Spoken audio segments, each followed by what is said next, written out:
One of the traditions we had at birthdays that I'm sure you had too was the opportunity to make a wish and blow out all the candles. And I know for me, I always tried super hard to blow out all the candles because, of course, that meant that my wish was going to come true. I remember for wishing for things like money, for certain girls to like me, and perhaps even wishing for more wishes. Now, while I never missed an opportunity to make such wishes, the reality was I didn't really think that those things were going to come true. Now, as we continue our devotional series looking at the love chapter, 1 Corinthians 13, and looking at certain characteristics of love, today we discover that love always hopes. And that is what verse 7 says. Now, for many of us, when we hear the word hope, we may think of it in a very similar way that I did to like making a wish on my birthday. Perhaps we view hope as this kind of feel-good something, sentimental feeling of something that may, or even more likely may not happen. Now, when Paul says that love always hopes, that is not what he's referring to. The biblical definition of hope is far different than we often use it today.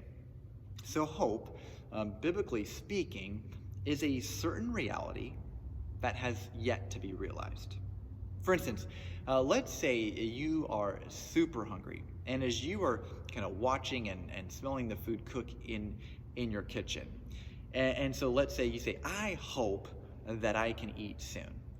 That's actually more in line with the biblical definition, right? You're not merely wishing for food to appear out of nowhere, but instead it's a fact that you are going to eat soon. It's just not quite yet time. And so many of the biblical writers referred to hoping in Christ's return. It wasn't a matter of if, but of when. It's a promise that is yet to be realized. Now, when Paul says that love always hopes, he is saying that our love manifests in the confident expectation of what is certain even while we wait. Right? The things that we hope for, which we do not yet have, are meant to propel us in the way that we live out our faith. Now, let's face it, right? We are a people that struggle with delayed gratification.